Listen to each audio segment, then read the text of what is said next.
Ecclesiastes. Chapter 1. The words of the teacher, son of David, king in Jerusalem. Meaningless. Meaningless, says the teacher. Utterly meaningless. Everything is meaningless. What does man gain from all his labor at which he toils under the sun? Generations come and generations go, but the earth remains forever.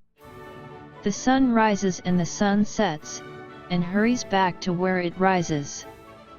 The wind blows to the south and turns to the north, round and round it goes, ever returning on its course. All streams flow into the sea, yet the sea is never full. To the place the streams come from, there they return again. All things are wearisome, more than one can say. The eye never has enough of seeing, nor the ear its fill of hearing. What has been will be again, what has been done will be done again, there is nothing new under the sun. Is there anything of which one can say, look, this is something new? It was here already, long ago, it was here before our time. There is no remembrance of men of old, and even those who are yet to come will not be remembered by those who follow. I, the teacher, was king over Israel and Jerusalem. I devoted myself to study and to explore by wisdom all that is done under heaven. What a heavy burden God has laid on men! I have seen all the things that are done under the sun, all of them are meaningless, a chasing after the wind. What is twisted cannot be straightened, what is lacking cannot be counted. I thought to myself, look, I have grown and increased in wisdom more than anyone who has ruled over Jerusalem before me, I have experienced much of wisdom and knowledge. Then I applied myself to the understanding of wisdom, and also of madness and folly, but I learned that this, too, is a chasing after the wind. For with much wisdom comes much sorrow, the more knowledge, the more grief. Chapter 2. I thought in my heart, come now, I will test you with pleasure to find out what is good. But that also proved to be meaningless. Laughter, I said, is foolish. And what does pleasure accomplish? I tried cheering myself with wine, and embracing folly, my mind still guiding me with wisdom. I wanted to see what was worthwhile for men to do under heaven during the few days of their lives. I undertook great projects, I built houses for myself and planted vineyards. I made gardens and parks and planted all kinds of fruit trees in them. I made reservoirs to water groves of flourishing trees. I bought male and female slaves and had other slaves who were born in my house. I also owned more herds and flocks than anyone in Jerusalem before me. I amassed silver and gold for myself, and the treasure of kings and provinces. I acquired men and women singers, and a harem as well, the delights of the heart of man. I became greater by far than anyone in Jerusalem before me. In all this my wisdom stayed with me. I denied myself nothing my eyes desired, I refused my heart no pleasure. My heart took delight in all my work, and this was the reward for all my labor. Yet when I surveyed all that my hands had done and what I had toiled to achieve, everything was meaningless, a chasing after the wind, nothing was gained under the sun. Then I turned my thoughts to consider wisdom, and also madness and folly. What more can the king's successor do than what has already been done? I saw that wisdom is better than folly, just as light is better than darkness. The wise man has eyes in his head, while the fool walks in the darkness, but I came to realize that the same fate overtakes them both. Then I thought in my heart, the fate of the fool will overtake me also. What then do I gain by being wise? I said in my heart, this too is meaningless. For the wise man, like the fool, will not be long remembered, in days to come both will be forgotten. Like the fool, the wise man too must die. So I hated life, because the work that is done under the sun was grievous to me. All of it is meaningless, a chasing after the wind. I hated all the things I had toiled for under the sun, because I must leave them to the one who comes after me. And who knows whether he will be a wise man or a fool? Yet he will have control over all the work into which I have poured my effort and skill under the sun. This too is meaningless. So my heart began to despair over all my toilsome labor under the sun. For a man may do his work with wisdom, knowledge, and skill, and then he must leave all he owns to someone who has not worked for it. This too is meaningless and a great misfortune. What does a man get for all the toil and anxious striving with which he labors under the sun? All his days his work is pain and grief, even at night his mind does not rest. This too is meaningless. A man can do nothing better than to eat and drink and find satisfaction in his work. This too, I see, is from the hand of God. For without him, who can eat or find enjoyment? To the man who pleases him, God gives wisdom, knowledge, and happiness, but to the sinner he gives the task of gathering and storing up wealth to hand it over to the one who pleases God. This too is meaningless, a chasing after the wind. Chapter 3. There is a time for everything, and a season for every activity under heaven. A time to be born and a time to die, a time to plant and a time to uproot. A time to kill and a time to heal, a time to tear down and a time to build. A time to weep and a time to laugh, a time to mourn and a time to dance. A time to scatter stones and a time to gather them, a time to embrace and a time to refrain. A time to search and a time to give up, a time to keep and a time to throw away. A time to tear and a time to mend, a time to be silent and a time to speak. A time to love and a time to hate, a time for war and a time for peace. What does the worker gain from his toil? I have seen the burden God has laid on men. He has made everything beautiful in its time. He has also set eternity in the hearts of men, yet they cannot fathom what God has done from beginning to end.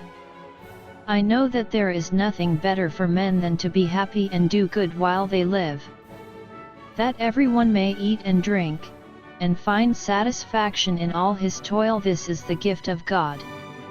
I know that everything God does will endure forever, nothing can be added to it and nothing taken from it. God does it so that men will revere him. Whatever is has already been, and what will be has been before, and God will call the past to account. And I saw something else under the sun. In the place of judgment wickedness was there, in the place of justice wickedness was there.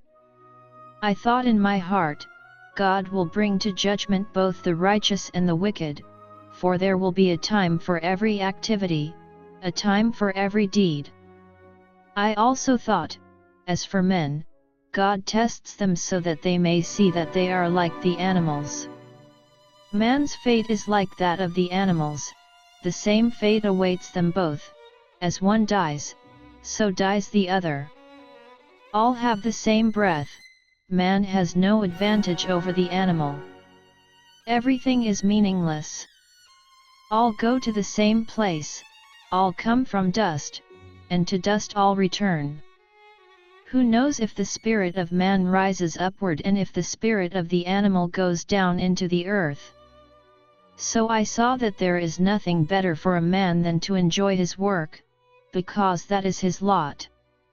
For who can bring him to see what will happen after him? Chapter 4. Again I looked and saw all the oppression that was taking place under the sun. I saw the tears of the oppressed and they have no comforter. Power was on the side of their oppressors and they have no comforter. And I declared that the dead, who had already died, are happier than the living, who are still alive. But better than both is he who has not yet been, who has not seen the evil that is done under the sun. And I saw that all labor and all achievement spring from man's envy of his neighbor. This too is meaningless, a chasing after the wind. The fool folds his hands and ruins himself. Better one handful with tranquility than 2 handfuls with toil and chasing after the wind. Again I saw something meaningless under the sun. There was a man all alone, he had neither son nor brother. There was no end to his toil, yet his eyes were not content with his wealth. For whom am I toiling, he asked, and why am I depriving myself of enjoyment? This too is meaningless, a miserable business. 2 are better than 1, because they have a good return for their work. If one falls down, his friend can help him up. But pity the man who falls and has no one to help him up. Also, if 2 lie down together, they will keep warm. But how can one keep warm alone? Though one may be overpowered, 2 can defend themselves. A cord of 3 strands is not quickly broken. Better a poor but wise youth than an old but foolish king who no longer knows how to take warning. The youth may have come from prison to the kingship, or he may have been born in poverty within his kingdom. I saw that all who lived and walked under the sun followed the youth, the king's successor. There was no end to all the people who were before them. But those who came later were not pleased with the successor. This too is meaningless, a chasing after the wind. Chapter 5. Guard your steps when you go to the house of God. Go near to listen rather than to offer the sacrifice of fools, who do not know that they do wrong. Do not be quick with your mouth, do not be hasty in your heart to utter anything before God. God is in heaven and you are on earth, so let your words be few. As a dream comes when there are many cares, so the speech of a fool when there are many words. When you make a vow to God, do not delay in fulfilling it. He has no pleasure in fools. Fulfill your vow. It is better not to vow than to make a vow and not fulfill it. Do not let your mouth lead you into sin. And do not protest to the temple messenger, my vow was a mistake. Why should God be angry at what you say and destroy the work of your hands? Much dreaming and many words are meaningless. Therefore stand in awe of God. If you see the poor oppressed in a district, and justice and rights denied, do not be surprised at such things, for one official is eyed by a higher one, and over them both are others higher still. The increase from the land is taken by all, the king himself profits from the fields. Whoever loves money never has money enough, whoever loves wealth is never satisfied with his income. This too is meaningless. As goods increase, so do those who consume them. And what benefit are they to the owner except to feast his eyes on them? The sleep of a laborer is sweet, whether he eats little or much, but the abundance of a rich man permits him no sleep. I have seen a grievous evil under the sun, wealth hoarded to the harm of its owner. Or wealth lost through some misfortune, so that when he has a son there is nothing left for him. Naked a man comes from his mother's womb, and as he comes, so he departs. He takes nothing from his labor that he can carry in his hand. This too is a grievous evil, as a man comes, so he departs, and what does he gain, since he toils for the wind? All his days he eats in darkness, with great frustration, affliction, and anger. Then I realized that it is good and proper for a man to eat and drink, and to find satisfaction in his toilsome labor under the sun during the few days of life God has given him, for this is his lot. Moreover, when God gives any man wealth and possessions, and enables him to enjoy them, to accept his lot and be happy in his work, this is a gift of God. He seldom reflects on the days of his life, because God keeps him occupied with gladness of heart. Chapter 6. I have seen another evil under the sun, and it weighs heavily on men. God gives a man wealth, possessions, and honor, so that he lacks nothing his heart desires, but God does not enable him to enjoy them, and a stranger enjoys them instead. This is meaningless, a grievous evil. A man may have 100 children and live many years, yet no matter how long he lives, if he cannot enjoy his prosperity and does not receive proper burial, I say that a stillborn child is better off than he. It comes without meaning, it departs in darkness, and in darkness its name is shrouded. Though it never saw the sun or knew anything, it has more rest than does that man. Even if he lives 1,000 years twice over but fails to enjoy his prosperity. Do not all go to the same place? All man's efforts are for his mouth, yet his appetite is never satisfied. What advantage has a wise man over a fool? What does a poor man gain by knowing how to conduct himself before others? Better what the eye sees than the roving of the appetite.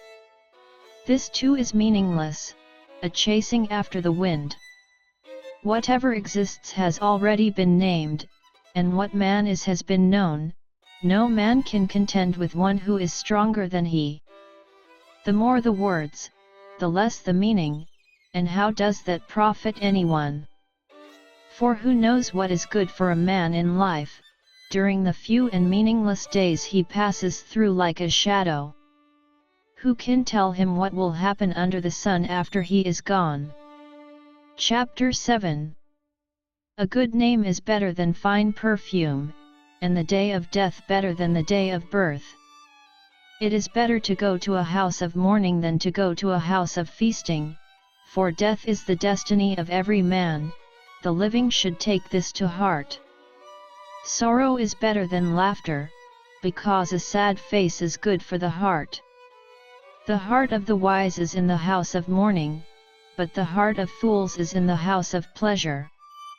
It is better to heed a wise man's rebuke than to listen to the song of fools. Like the crackling of thorns under the pot, so is the laughter of fools. This too is meaningless. Extortion turns a wise man into a fool, and a bribe corrupts the heart. The end of a matter is better than its beginning, and patience is better than pride.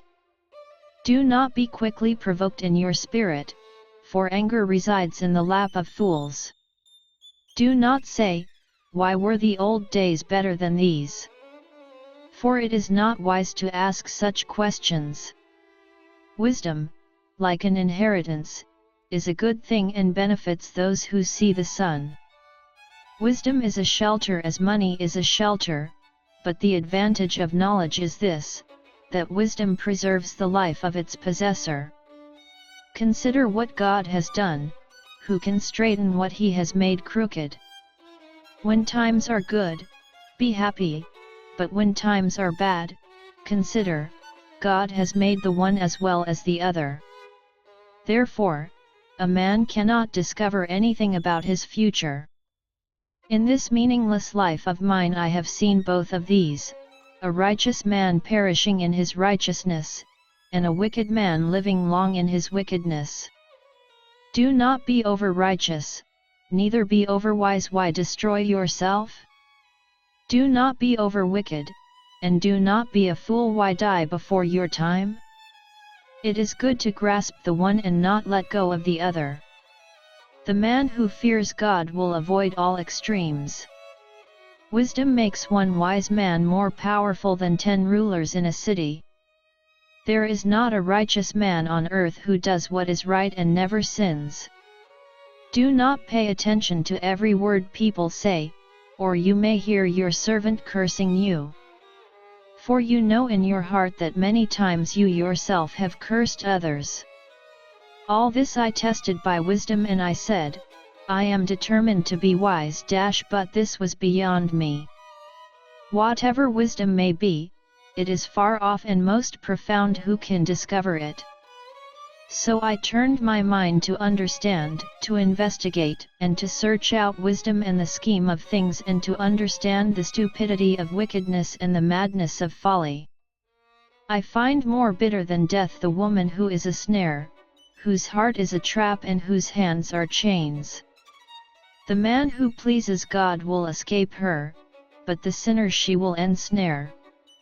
Look, says the teacher, this is what I have discovered, adding one thing to another to discover the scheme of things. While I was still searching but not finding, I found one upright man among 1,000, but not one upright woman among them all. This only have I found, God made mankind upright, but men have gone in search of many schemes. Who is like the wise man? Who knows the explanation of things? Wisdom brightens a man's face and changes its hard appearance. Obey the king's command, I say, because you took an oath before God. Do not be in a hurry to leave the king's presence. Do not stand up for a bad cause, for he will do whatever he pleases. Since a king's word is supreme, who can say to him, what are you doing? Whoever obeys his command will come to no harm, and the wise heart will know the proper time and procedure. For there is a proper time and procedure for every matter, though a man's misery weighs heavily upon him. Since no man knows the future, who can tell him what is to come? No man has power over the wind to contain it, so no one has power over the day of his death. As no one is discharged in time of war, so wickedness will not release those who practice it. All this I saw, as I applied my mind to everything done under the sun. There is a time when a man lords it over others to his own hurt. Then too, I saw the wicked buried those who used to come and go from the holy place and receive praise in the city where they did this. This too is meaningless. When the sentence for a crime is not quickly carried out, the hearts of the people are filled with schemes to do wrong.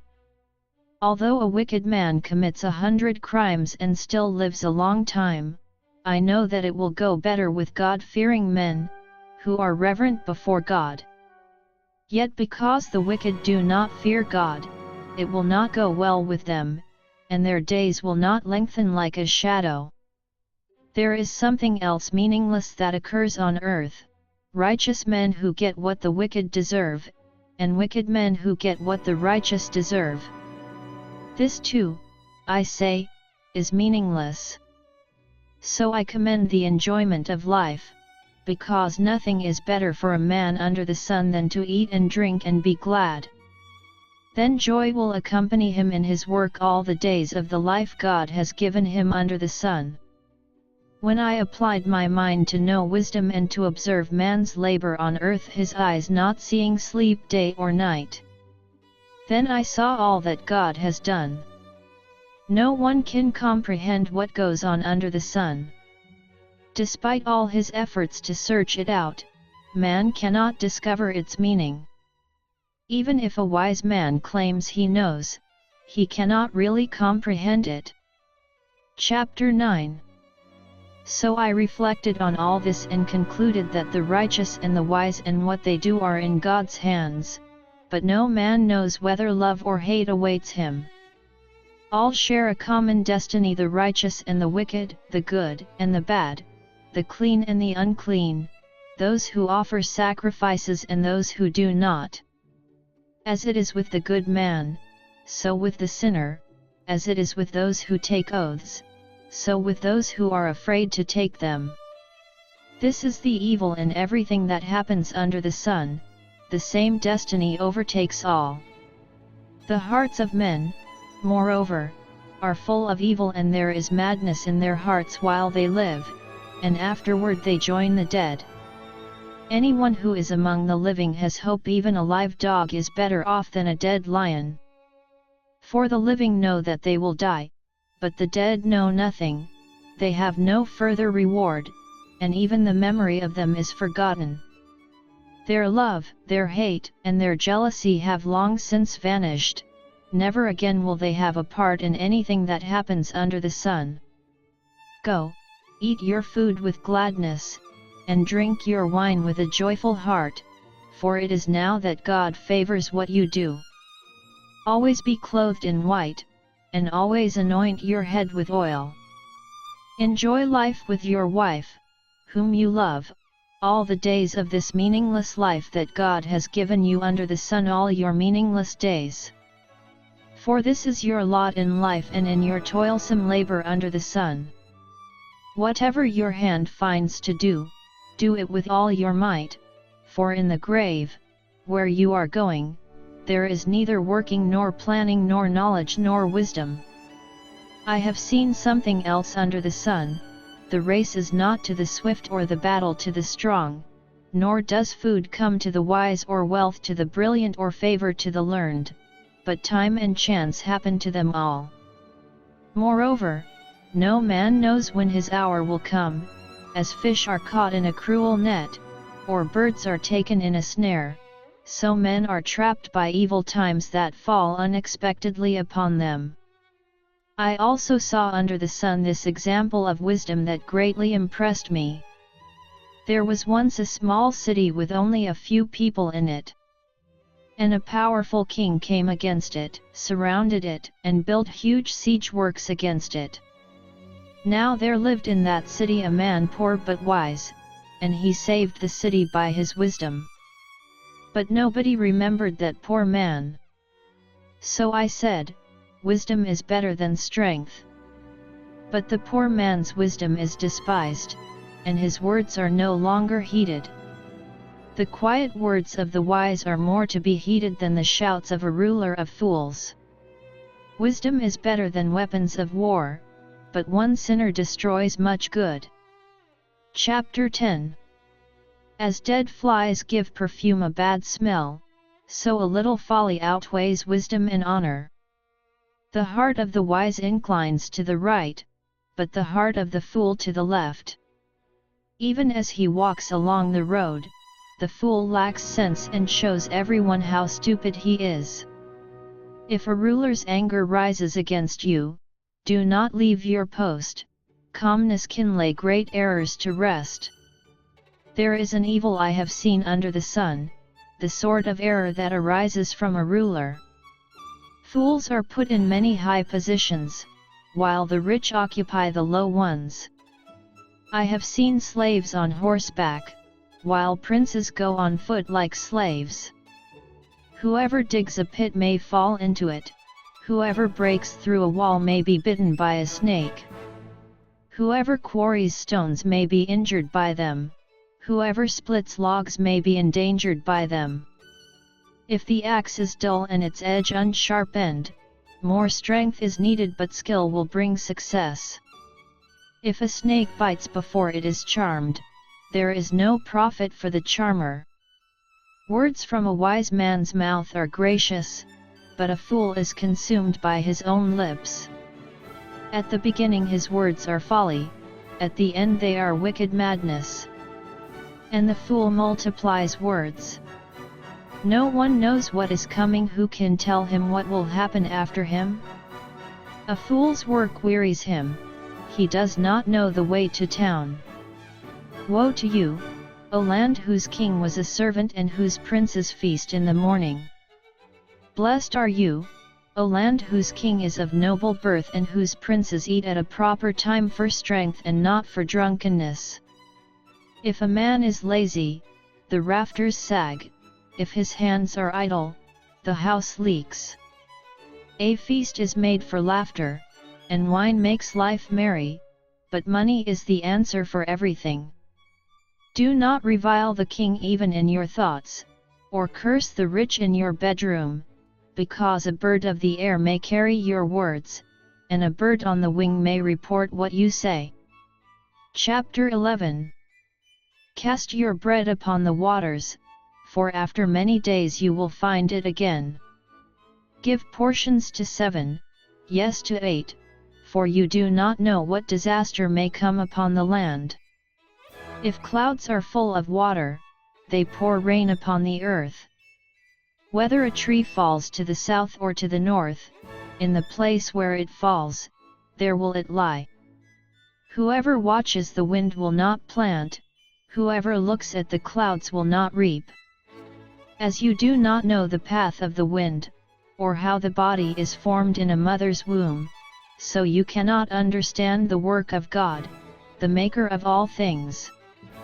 Sow your seed in the morning, and at evening let not your hands be idle, for you do not know which will succeed, whether this or that, or whether both will do equally well. Light is sweet, and it pleases the eyes to see the sun. However many years a man may live, let him enjoy them all.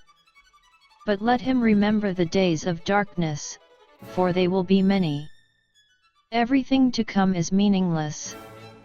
Be happy, young man, while you are young, and let your heart give you joy in the days of your youth. Follow the ways of your heart and whatever your eyes see, but know that for all these things God will bring you to judgment. So then, banish anxiety from your heart and cast off the troubles of your body, for youth and vigor are meaningless. Chapter 12. Remember your Creator in the days of your youth, before the days of trouble come and the years approach when you will say, I find no pleasure in them. Before the sun and the light and the moon and the stars grow dark, and the clouds return after the rain.